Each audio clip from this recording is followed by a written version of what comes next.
When I was a young man, they told us, for instance, if you don't eat meat, you're going to die of protein deficiency. I haven't died yet. I haven't eaten meat. That means fish, by the way. I know a lot of you listening say, well, he's talking about, red meat. No, I'm talking about fish. Read my book, Killer Fish. If you read my book, Killer Fish and Eat Fish, I know you're suicidal. Not maybe, you are absolutely suicidal at that point. I am now beginning in December, I promise you, by next year it will be out, my new book exposing the poultry industry. You say, oh, well, he's saying fish, but, how about organic chicken? No! I'm going to quote a former colleague of mine that I was willing to listen to 40 years ago, Dr. Virginia Livingston, that dedicated 6 decades of her life and showed us that if you wanted to get a disease like cancer, the best of all animal foods to do it with is chicken and turkey. How many of you know that turkeys today have to be artificially inseminated? This is a fact, because they've so contorted and mutated their bodies, they can no longer, what? I think that's the case of some humans I see walking around at this point. We laughed because I was one of them at one point. I'm talking about, yes, the red meat, but red meat is not the only culprit. I'm talking about the egg, the embryo of a chicken. That's, by the way, it's like taking an embryo and eating it. This is going to be a chicken. In my book, Dairy Deception, I discuss in detail the science. And there's nothing I ever tell you that is not scientifically validated and backed by the latest research. So you know that.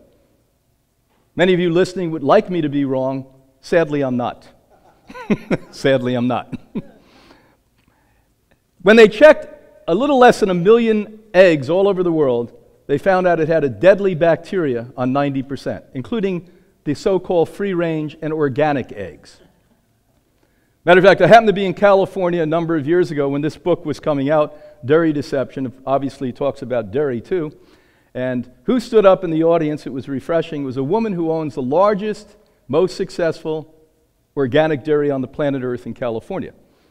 And she said, what he said is right. We just stopped last year after spending $17 million on trying to create an egg industry out of our business because we had all of the distributors, everything was ready. We had to halt because even under the most magnificent sterile conditions, we could not kill this bacteria. In the book, I also say you don't even have to eat the egg.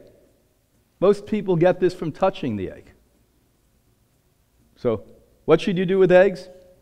At Easter, get the plastic ones. Don't ever touch the other ones. Don't even go near these things. Dairy, of course, I was always taught, as you were taught worldwide, by the wonderful propaganda and extraordinary money that is spent by the international dairy industry, supported by governments worldwide. Your government, by the way, here in the United States, if you happen to be in this country, gives about $500 million a year of your tax dollars so the dairy industry can sell you their product.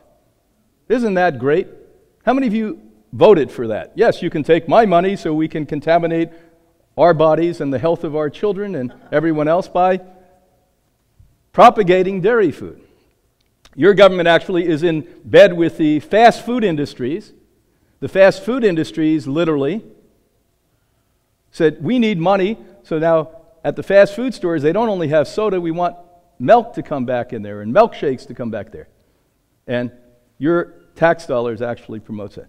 Well, again, my colleague, Dr. Colin Campbell, with the most important book ever published and research ever published in the history of nutritional science on why cancer is created, shows us that it's casein, which is 87% of the protein in milk, is the #1 cause of cancer.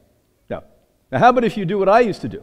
I used to take my chicken that was fried and dip it in whipped cream. I'm lucky I didn't have cancer by the time I was 10. How about you?